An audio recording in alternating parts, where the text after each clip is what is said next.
Evening, everybody. First of all, congrats, Karthik. A great film. కారైకుడిలో shooting చేస్తాం mister Bachchan. So same production company కాబట్టి అక్కడ special show arrange చేశారు మాకు. Eagle first half చూసి డీసెంట్గా ఉంది, బాగుంది అనుకున్నాను. సెకండ్ హాఫ్ చూసిన తర్వాత మైండ్ బ్లోయింగ్ అనిపించింది. Amazing film. అంటే ఇలాంటి పాయింట్ని ఎంత స్టైల్గా చెప్పడం అనేది మామూలు విషయం కాదు కార్తీక్. ఇదే కథ నాకు ఇచ్చి ఉంటే నేను ఇంత ఇంపాక్ట్గా తీసేవాడిని అయితే కాదనిపించింది ఆ సినిమా చూసినప్పుడు. Let me be honest with. And cinema release ముందు అప్పటి నుంచి కూడా అన్నయ్య ముగ్గురు గురించి బాగా మాట్లాడుతున్నారు. మణిబాబు అనే అబ్బాయి డైలాగ్ చాలా బాగా రాసాడు, తిరిపోద్ది చూడు అని. మణిబాబు కంగ్రాచులేషన్, అప్పుడే మీరు సక్సెస్ఫుల్ రైటర్ అనుకున్నాను. ఆ తర్వాత దేవ్ జాండ్, మీ పేరుని ప్రాక్టీస్ చేసినట్టు నా లైఫ్లో నేను చదువులు కూడా అంత ప్రాక్టీస్ చేయలే. చూడండి ఈయన పేర్లు ఇప్పుడు మనం ఎప్పుడైనా జై అంటే చూసారా, అలాగే దేవ్ జాండ్ పేరులోనే మ్యూజిక్ ఉంది.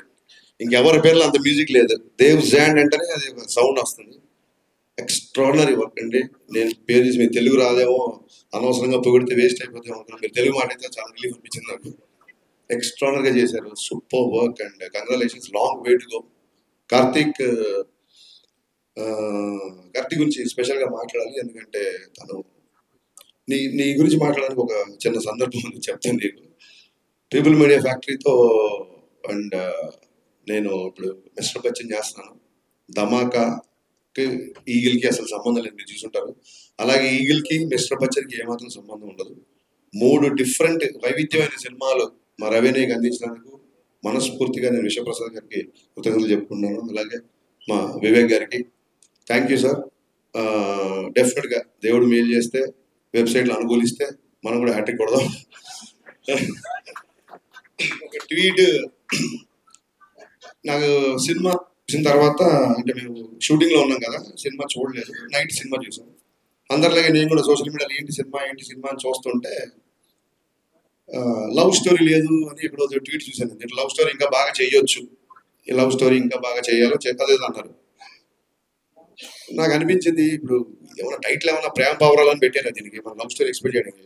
ప్రేమ పావురాలు, ప్రేమ పంజరం, ప్రేమాలు ఏమైనా పెట్టామా టైటిల్.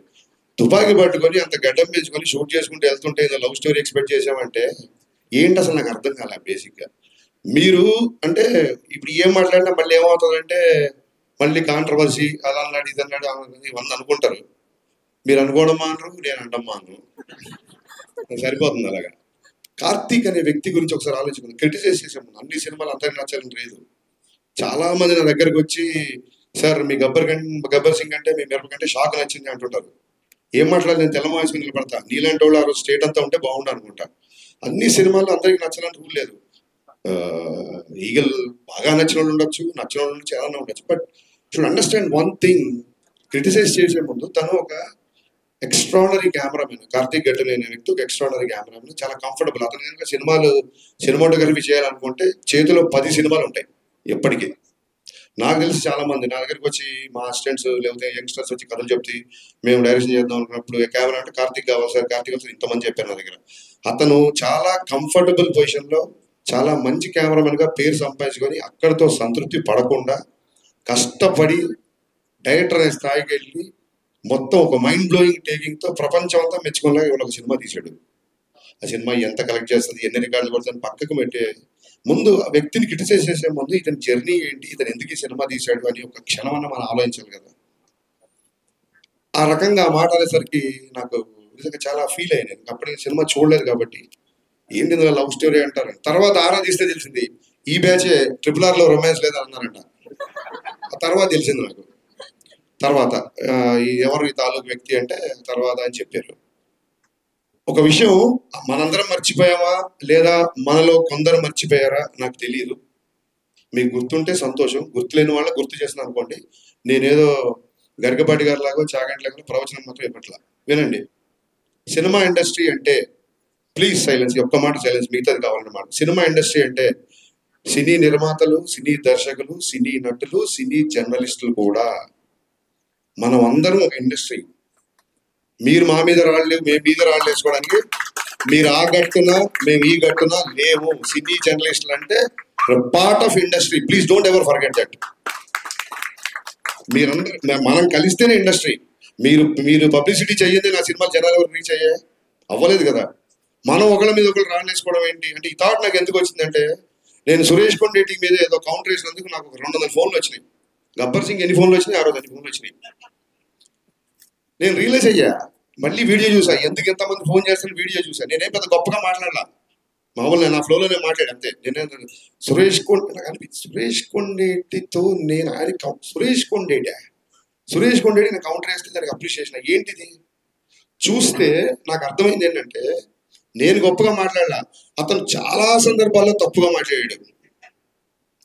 అతని తాలూకు ఉన్న కసి నా పట్ల అప్రిషియేషన్గా మారి అన్ని ఫోన్లు వచ్చాయని నాకు అర్థమైంది. నేను పడిపోయే బ్యాచ్ కాదు పన్ను. సో నా తర్వాత అనిపించింది, ఇతను ఎవరు 10 ఏళ్ళ షాక్. అప్పటి నుంచి నాతో ట్రావెల్ అవుతాడు సురేష్ కొండేటి.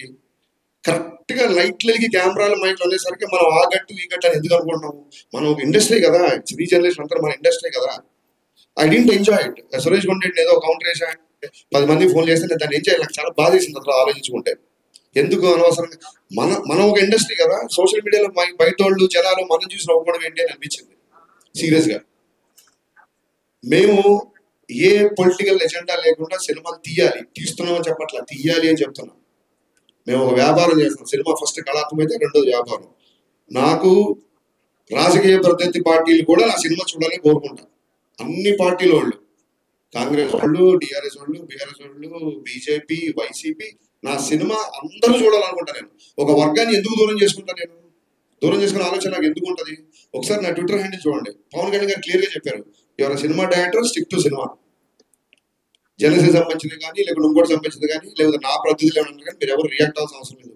మీ పని మీరు చేసుకుంటాను చాలా క్లియర్గా చెప్పారు. ఎందుకంటే సినిమా చేస్తున్నప్పుడు సినిమా హౌస్ఫుల్ అవ్వాలనుకుంటాం.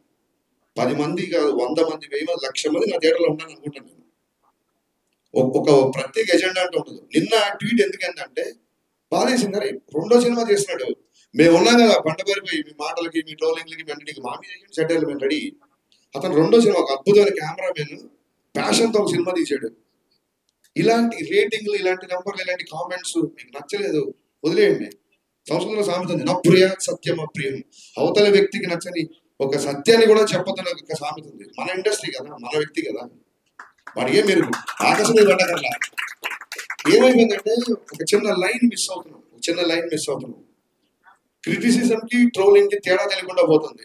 విమర్శ వేరు, ఎద్దేవా ఎగతాళి వేరు. ఎవరో సోషల్ మీడియాలో ఫ్రస్ట్రేటెడ్ యూత్, ఫన్ కోసం చేసే యూత్ ట్రోల్ చేసినట్టు అర్థం ఉంది. మన రివ్యూలు కూడా, మన మనుషులు కూడా ట్రోలింగ్ స్థాయికి దిగజారిపోతున్నారు. అక్కడ బాధేస్తుంది. క్రిటిసిజంకి ఎవరు అంటారు? ఇక్కడ హరీష్ శంకర్ ఈ సీన్ దగ్గర పట్టు తప్పాడు, ఇక్కడ డైరెక్షన్ బాగాలేదు, ఈ సీన్ సరిగ్గా రాయలేదు. అద్భుతమైన క్రిటిసిజం చేయండి. ఎద్దేవాహం ఎగతాళి స్థాయికి వెళ్ళిపోతుంది, అక్కడ బాధేస్తుంది. ఇవన్నీ జరిగిన తర్వాత ఏమంటారంటే, మళ్ళీ మైకి తీసుకున్నాడు, మళ్ళీ గట్టిగా మాట్లాడారు. ఖచ్చితంగా గట్టిగా మాట్లాడుతున్నాడు. 4 ఏళ్ళైంది, సినిమా లేట్ అవుతుందని చెప్పి ప్రొడ్యూసర్ ఇంట్లో కూర్చొని తెల్లారుల వరకు మద్యం తాగాడు ఒక డైరెక్టర్. ఇతను పవన్ కళ్యాణ్తో బ్లాక్ బస్టర్ తీసేంతకుముందు ఇంకెవరు? ఇది మళ్ళీ ఆడికి ధైర్యం ఉండదు, మొత్తం రాసిన ధైర్యం ఉండదు. ఒక షాడో పెట్టి పెడతాడు, తమ్ముంటే నా ఫోటో వేసి హరీష్ శంకర్ తెల్లారులు తాగాడని రాయి, దాని తర్వాత కౌంటర్ వేస్తాను. నువ్వు నాకు ఏమైనా ఐస్ వేసావా? నాకు పెగ్గ కలిపావా? ఎలా పెగ్గ బట్టలు అంటే పెగ్గ తీసుకొచ్చావా? ఏంట్రా నీ సోర్స్? పోనీ ధైర్యంగా ఫోటో వేసి రాయడు ఒక చిన్న షాడో. హౌ లాంగ్ అండి? How long we should take all this nonsense? ఇప్పుడు ఏమంటారు? ఇంకా మళ్ళీ మొదలు, రేపొద్దు నీ సినిమా కూడా వస్తుంది కదా, నీవు కూడా చేస్తావు కదా. మాటకు ముందు ఆ గ్యాప్ వచ్చింది. నేను ఇప్పుడు 2 సినిమాలు షూటింగ్ చేస్తున్నా, ఉస్తాద్ భగత్ సింగ్, మిస్టర్ బచ్చన్. అతి త్వరలో ఇంకో 2 పెద్ద హీరోలతో అనౌన్స్మెంట్ రాబోతున్నాయి, సినిమాలు చేయబోతున్నా. ఏంటి ప్రోగ్రెస్ రిపోర్టా? మా నాన్నలాగా మీరు నా స్కూల్లో ఫీజు కట్టారా? నేను ఏం చేస్తాను మీకు చూపించుకోవడానికి? 4 సంవత్సరాలు కుదరకపోతే నా 5 ఏళ్ళు కుదరదు. ఏంటి మీ ప్రాబ్లం ఏంటి? మీ ఇంటికి వచ్చి అడుగుతున్నానా? నా రెంట్ కట్టండి అన్నా, నన్ను కూడా చేయండి అన్నా. సినిమా లేట్ ఉందని ఫ్రస్ట్రేషన్ ఇదా? నాకు తర్వాత అనిపిస్తుంది, ఎక్కడో చదివా, హరీష్ శంకర్ తాగిన మద్యం గురించి మాట్లాడడం కాదు. మన మన మన మన వాళ్ళు ఎలా ఉంటారంటే, శ్రీశ్రీ రాసిన పద్యం కంటే కూడా శ్రీశ్రీ తాగిన పద్యమే ఎక్కువ ప్రాచుర్యం పొందిందని చెప్పాడు కవి. విపరీతమైన పర్సనల్ అటాక్. మేమేమన్నా గాంధీ మార్గం చెప్పామా మీకు? విపరీతం అయిపోతుంది. నాకు కార్తీక్ పరీక్షల్లో నేను ఆ విషయంలో చాలా ఫీల్ అయ్యా. రేపు మన సినిమాలు వస్తున్నాయి, రేపు పొద్దున ఖచ్చితంగా పీపుల్ మీడియా ఫ్యాక్టరీ విశ్వప్రసాద్ చాలా ఓపెన్ చెప్పారు, 100 సినిమాలు చేస్తాను. మేము అన్ని సినిమాలు చేస్తున్నాం తెలియదు, ఎందుకంటే మీకు చూస్తున్నారు కదా 3 వేసి 2 వేసి పడుతున్నారు ఒక సినిమాకి. సో అన్ని సినిమాలు తీయొచ్చు తీయకపోవచ్చు. ఒకసారి మా గ్రూప్ లో, మా డైరెక్టర్ గ్రూప్ లో రాఘవేంద్ర గారు ఏదో సినిమాకి 27 years 100 ఫిల్మ్స్ 150 అనేది పెట్టారు. మేము అందరం కంగ్రాట్ చేసాం. నేను అన్నాను మేము 100 years లో 27 సినిమాలు చేయలేము ఇప్పుడున్న పరిస్థితుల్లో అని చెప్పాను. ఇక్కడ నెంబర్ ఆఫ్ సినిమాలు వస్తాయి మాలో విషయం ఉన్నంత వరకు మేము నిలబడతాం. ఆయన 100 సినిమాలు చేయడానికి వచ్చిన ప్రొడ్యూసర్. ఆయన 100 సినిమాలు తీద్దాం అనుకున్నప్పుడు ఎన్ని లక్షల మందికి వస్తుందో, ఒక ఒక దాన్ని ఏమంటారు, ఒక ఉపాధి వస్తుంది. ఒకసారి ఆలోచించండి. సేవ్ టైగర్స్ కాదు, సేవ్ ప్రొడ్యూసర్స్. మనం మీడియా అవ్వచ్చు, మీరు అవ్వచ్చు, మేము అవ్వచ్చు. మేము కంపల్సరీ కాబడదు. 100 సినిమాలు తీసేవాడిని 50 తర్వాత పంపించేశారు అనుకోండి, మనకే 50 సినిమాలు రెవెన్యూ పోయినట్టు. రేపు మీ సినిమాలు వస్తాయి, రాస్తారు, అది ఇది అంటారేమో. పర్టికులర్ గా మళ్ళీ గుమ్మడిగా వెళ్తాం కాబట్టి అందరు పుస్తకాలు అనుకోకండి.